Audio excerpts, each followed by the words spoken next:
Hello, hi everyone, তোমরা সবাই কেমন আছো? আশা করি তোমরা সবাই খুব ভালো আছো। আমি আজকে খুব খুব খুব ভালো আছি। আমাকে দেখেই বুঝতে পারছো যে আমার ভালো থাকার কারণটা কি। কারণ আমি ঘুরতে আমার কোথাও যাওয়ার নাম শুনলেই আমি এমনিতেই ভালো হয়ে যাই। তো যাই হোক, আমি রেডি হয়ে গেছি, বুঝতেই পারছো কোথায় বেরোবো। তো এখানে হাসাহাসির পর্ব চলছে। হাসাহাসির পর্বটা এই কারণেই চলছে, আমি যে কাপড়টা পরেছি ওটা আসলে অনেকটা ফুলা ফাঁপা আর কি কাপড়, গরম লাগে আর কি বেশি। তো ওই জন্য আমার বড় বলছে, তোমার এত কাপড় থাকতে এই কাপড়টাই গরমে পরছো। তো আমি বলেছি যে আমার সেরকম পরে যাওয়ার মতন কাপড় নেই। তো এই কথাটা বলার পর আমার বর আমাকে প্রণাম করলো আর কি। তো এই কারণেই হাসছি যে ও তো জানে আমার আলমারি ভর্তি কাপড়।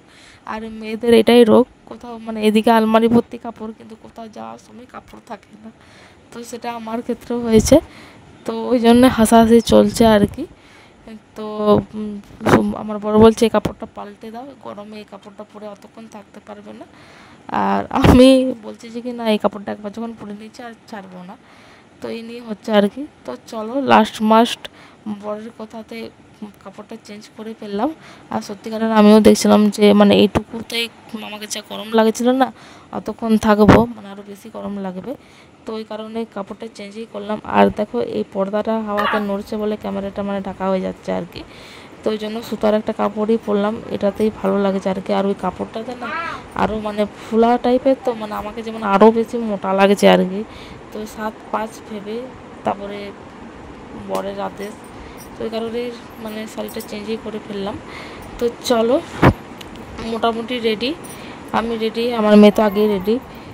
তো ও হচ্ছে আমার মতন কোথাও যাবে শুনলে ব্যাস খাওয়া দাওয়া সব ওর উঠে যায় আর কি। তো চলো, আমার বডিরই এখন রেডি হওয়ার বাকি আছে।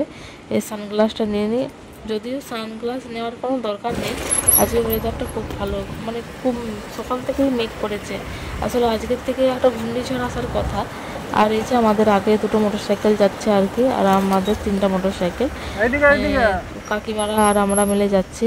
আর আমার শাশুড়ি আর শ্বশুরের আজকে অমাবস্যা আর কি। আমারও আজকে মঙ্গলবার, আমিও এখানে খিচুড়ি প্রসাদ খাবো না, কিন্তু তাদেরও অমাবস্যা, তারাও খাবে না, তো ওই জন্য আসে না। আর মোটরসাইকেলে না আর হবেও না আর কি।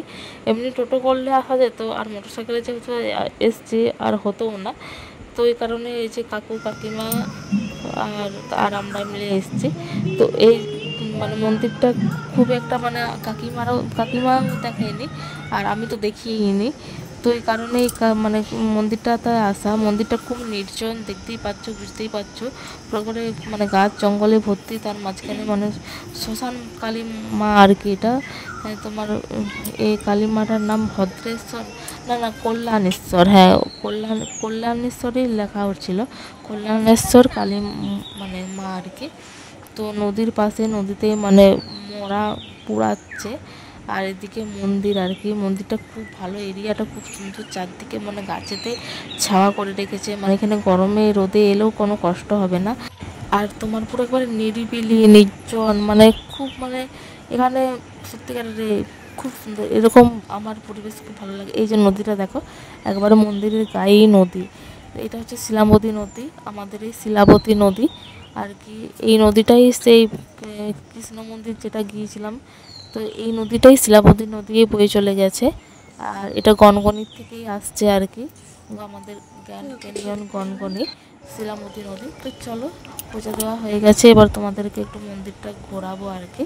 এসে পূজা দিয়েছি, তারপরে এই মন্দিরের গা দিয়ে মা সর্বমঙ্গলার মন্দির, তো সর্বমঙ্গলা মন্দিরে ঢুকে পূজা দিয়ে এখানে এসছি আর কি। সর্বমঙ্গলা মায়ের রাস্তা দিয়ে এটা এই মন্দিরটা পড়ে আর কি, ওই জন্য মঙ্গলা মায়ের মন্দিরেও পূজা দিলাম। আর যেটা হচ্ছে শিব ঠাকুর, শিবও আছে, মা কালীর কাছে শিব ঠাকুরই আছে। আর এটা কি আমি জানি না, এখানেও সবাই ধূপ দেখাচ্ছে, ফুল দিচ্ছে আর কি। আর এখানে সব এই যে ছবি তোলার চলছে। আর এই যে নদীটা জাস্ট দারুণ, ভিউটা দারুণ, কি বলবো, সত্যিকারের এখানে আসলে মন শুধু জুড়িয়ে যায়। তো হঠাৎ করে প্রোগ্রাম হয়ে গেছে এখানে, মন্দিরটার কেউ নামও জানতাম না, আসার কোনো ছিল নেই, হঠাৎ করেই হয়ে গেছে, মা টানিয়েছে আর কি, সবের মায়েরই মানে খেলা আর কি। আর এখানে যে প্রসাদ হচ্ছে, এটাতে পায়েস হচ্ছে, এই পিতলের হাঁড়িটাতে পায়েস হচ্ছে, আর এদিকে সব খিচুড়ি টিচুড়ি হয়ে গেছে আর কি। আর এখানে তো আর আজকে হচ্ছে ফলহারিণী অমাবস্যা আর কি, তো ওই জন্য সব মন্দিরে, প্রত্যেকটা মন্দিরেই দেখছি খুব ভিড় লেগে আছে। ছবি তুলো একটা। তো এই যে এবার আমরা মুড়ি খাবো আর কি, পূজা দেওয়া হয়ে গেছে, প্রসাদ খাওয়া হয়ে গেছে। আর এই যে আমার মেয়ে এখানে সেও খাবে, সেও কখন খেয়ে এসছে আজকে, চিরা যে সেরেলাক্সটা করেছিলাম সেখানে। আর এই যে এখানে মুড়ির ব্যাগ, সবাইকার মুড়ির ব্যাগটা আছে। আমার বর মোটর সাইকেল থেকে আমার মুড়ির ব্যাগটাই আনতে ভুলে গেছে। আমি যেহেতু আজকে তো আমি এমনিতে খিচুড়ি প্রসাদ খাবো না, মুড়িটাই খাবো। তো চলো এবারে আমাকে নিচে যেয়ে আনতে হবে। আর মন্দিরটা না অনেক উঁচুতে, অনেক উঁচুতে। এই নদীটা মানে যখন বন্যা হয় না, পুরো মানে এদিকে চলে আসে, তো ওই জন্য এই মন্দিরটা অনেক উঁচুতে, মানে একতলা সমান তো হবে। মানে নিচ থেকে তো তোমরা দেখলে, মানে যখন আমরা মন্দিরকে এলাম কতটা উঁচুতে, অনেক উঁচুতে, অনেক উঁচুতে। আর এই তোমার এই মন্দিরের ঠাকুর মশাই আমার মেয়ের পুষ্টি করেছিল আর কি, পুষ্টি করেছিল। তারপর আমাদের একটা নিয়ম আছে, 3 মাস, হ্যাঁ 3 মাস না 4 মাসে একটা হচ্ছে তোমার নাম রাখা একটা নিয়ম আছে, তো ওটা এই বামুন ঠাকুরই করতে এসেছিল। তো চলো যাই হোক, এই মন্দিরটা দেখা হয়ে গেল, খুব ভালো। এবার মোটর সাইকেলে যাই। এই যে ব্যাগটা, এই ব্যাগটার মধ্যে মুড়ি আছে, জলের বোতল আছে, মেয়ের মানে কাপড় আছে আর কি। তো এই ব্যাগটাই নিয়ে যাইনি, তো চলো এই ব্যাগটা নিয়ে যাই, দিয়ে খাবো আর কি। তারপরে তোমার যে বাড়ি থেকে তো ঘরে তো আমার খাওয়ার জন্য পটল আর সয়াবিন দিয়ে তরকারি, রুটি এসব করে এসেছি আর কি, যে প্রত্যেক খাবো। এই যে দেখ বললাম না, মন্দিরটা দেখো কত উঁচুতে, অনেক উঁচুতে। আর চারদিকেই গাছ, চারদিকে গাছ। আর এই যে এদিকে নদী, এদিকেই মানে ঘাট করা আছে, এদিকেই নদী যাওয়া যায়। আর দেখো মানে মারুতি করেও অনেকে এসছে আর কি। তো মানে খুব একটা ভিড় হয় না আজকে, বলছি না আজকে ফলহারিণী অমাবস্যা বলে তাও একটু ভিড় হয়েছে, নাহলে মানে পরিবেশটা দেখে বুঝতে পারছো না, মানে পুরো নির্জন, পুরো নির্জন জায়গাটা। আর তার মতন গাছ, আর তার মতন বাতাস, মানে দারুণ। তো চলো সিঁড়ি বেয়ে আবার উঠে খাবো, প্রচণ্ড খিদে পেয়ে গেছে। এখন ঘড়িতে বেজে গেছে প্রায় 12টা। আমরা ঘর থেকেই বেরিয়েছি তোমার 11টা। তারপর মা মঙ্গলার মন্দিরেও সেরকম ভিড় ছিল, সেখানে পুজো দেওয়া হলো, এখানে পুজো দেওয়া হলো, একটু ভিডিও করা হলো, ছবি তোলা হলো। তারপরে যে খাবার নিয়ে এসেছি, চলো তোমাদেরকে আগে মন্দিরের পেছন দিকটা দেখিয়ে দিই। তো পেছন দিকটা এই যে চারদিকটাই নদী, বললাম না, নদীর মাঝখানে, নদীর পাড়েতেই এই কালী মন্দির, শ্মশান কালী। তো চলো, তো মন্দিরে আজকে সব সময় মানে সব সময় পুজো হচ্ছে আর কি। এখন তোমার আরতি আরে হোম জাগারে হচ্ছে আর কি, কারণ আজকে একটা ফলহারিণী অমাবস্যা আর কি, বড় একটা মানে যোগ, তো ওই জন্য সবসময় পুজো হচ্ছে। আমরা আসার আগেও পুজো হয়েছে, এখনও পর্যন্ত পুজো হচ্ছে। তো যারা পুজো এখনও পর্যন্ত মানে পুজো দিতে আসছে সবাই। আর এদিকে দেখো আজকাল হঠাৎ বৃষ্টি এসছে বলে দেখো সবাই হঠাৎ চলে এসছে, মেঘটা প্রচণ্ড ধরেছে। আমরা বেরোনোর সময় তখনও মেঘটা ধরেছিল, ফোটা বৃষ্টিও পড়েছে, কিন্তু এখন মানে বৃষ্টি নেমেছে, মানে মানুষজন খেতে পারেনি এমন অবস্থা, প্রচুর বৃষ্টি নেমেছে। তো ক্যামেরাতে অতটা বোঝা যায়নি, কিন্তু সত্যিকারের প্রচণ্ড তোমার বৃষ্টি হয়েছে। তো দেখো এখনও পর্যন্ত পুজো চলছে, এখন খেতে দেবে আর কি। আর যেহেতু সবাই বৃষ্টি হচ্ছে, তার জন্য সবাই মন্দিরের ভিতরে ঢুকে আছে আর কি। আর এখানে এক্সট্রা কোনো মানে আট চালার মতন নেই যে বসবে, এই মন্দিরের কাছে যে একটা চালা করা আছে সেটাই আর কি। তো নিরিবিলি জায়গা, নির্জন জায়গা, মানে খুব ভালো আর কি। আর তার মতো ঠান্ডা বাতাস দিচ্ছে, তো জলটা ছেড়ে গেছে, ওই জন্য দেখো সব খেতে বসার জন্য মানে এবারে আসন ফাসন দিচ্ছে আর কি, বড় বড় ত্রিপলগুলো মিলছে। আর তোমার জল থেমে গেছে, হলেও কী হবে, যা বড় বড় গাছ, তো সেই গাছের থেকে বাতাস দিলে তার মধ্যে জল পড়ছে।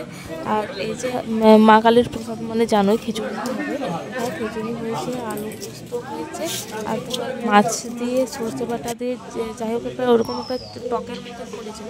আমি যেহেতু খাইনি, আমি জানিও না, খাওয়াতে দেখলাম আর কি, যে মাছের একটা পিস পড়েছিল, তো টকের মতনই লাগলো। তো আর মন্দিরে দেখো মানে ওইখানে সবজন মানে সমস্ত মানুষের হয়নি বলে, মানে মা কালীর সামনে চালাটার মধ্যে কিছু জনকে বসিয়েছে, এরকম করে মোটামুটি হয়ে গেছে আর কি সবাই করে। তো চলো সবাইকার খাওয়া দাওয়া কমপ্লিট, অনেকক্ষণ হয়ে গেছে, একটু বসেছিলাম আর কি। আর বাড়ির জন্য একটু প্রসাদ নিলাম, বাড়ির জন্য নিয়ে যাচ্ছি টিফিন কোটা, যে টিফিন কোটাটা মুড়ি খেলাম সেটাতে করে নিয়ে যাচ্ছি। আর দেখো যাওয়ার সময় প্রচুর বৃষ্টি হচ্ছে, বৃষ্টি নেমে গেছে, প্রচুর বৃষ্টি হয়নি কিন্তু মানে যা বৃষ্টি হচ্ছে যেতে যেতে বাড়ি যেতে যেতে জলটা পড়ছে যাওয়ার মতন। তো একটুক্ষণ দাঁড়িয়েছিলাম কিন্তু বৃষ্টি থামেনি বলে আমরা আবার বেরিয়ে যাচ্ছি, কারণ এই বৃষ্টি যদি আবার পরে বাড়ে তো ওই ভয়েতে বেরিয়ে গেছি। আর পুরো ভিজে গেছি মাথাটা, বেশি ওই যে বলছি না বেশি বৃষ্টি হয়নি, যে প্রচণ্ড ঝমঝমিয়ে বৃষ্টি আসতে, কিন্তু যে বৃষ্টিটা হচ্ছে সেটাতে পুরো মাথা ভিজে যাওয়ার জন্য। আর মেয়েকে আমি শাড়ির আঁচলটাতেই ওর মাথাটা ঢেকে দিয়েছিলাম, আর ও মাঝে বসেছিলো বলে ও এখনও ভিজেনি। আর ও তো মোটর সাইকেলে মানে খেয়ে দিয়েই ঘুমিয়ে পড়েছে মোটর সাইকেলে। আর যা মানে আসার সময় যা মানে হ্যারাসমেন্ট হলাম না, সত্যিকারের প্রচণ্ড হ্যারাসমেন্ট হলাম। তো মাথাটা ভিজে গেছে, একটু খোলা রেখেছিলাম, তো খোলা রাখলেও হবে না এখন, তার জন্য মেতে দিচ্ছি। আর কাপড়টাও পুরো ভিজে গেছে, কাপড়টা মানে সবটা ভিজে নেই কিন্তু ভিজে গেছে, প্রচুর ভিজে গেছে। আর এটাতে কালকে তো এমনিতেও কাচতে হবে। তো চলো যাই হোক, আমি আগে একটু ফ্রেশ হয়ে দিই। আর ওদিকে মেয়েও দেখো পুরো ঘুমিয়ে গেছে, তার জামা সে আবার জল খেতে খেতে তার জামা ভিজিয়ে দিয়েছে, মানে বৃষ্টির জলেও ভেজেনি কিন্তু বোতলে জল খেতে সে ভিজে গিয়ে মাঝখানে জল পড়লো, আবার বেরোনোর সময়টাই জল পড়লো, এখনও জল পড়েই রয়েছে, পুরো মাথা একবারে ভিজে গেছে। মেয়ে ঘুমিয়ে গেছে, মানে কি মানে হেনস্থার ব্যাপার, এত মানে কি বলবো সমস্যা। মানে একদিকে ব্যাগ, একদিকে মেয়ে ঘুমিয়ে গেছে, সে আপনার মোটরসাইকেল থেকে পড়ে যাচ্ছে, তাকের ধরা, মানে তার উপরে বৃষ্টি, আমি তো পুরো ভিজেই গেলাম। তো চলো, মেয়ের জামাও ভিজে গেছে, সেই বোতলে জল খেতে গিয়ে সেই পুরো জামা একবার বোতলের জল একবারে ঢেলে নিয়েছে।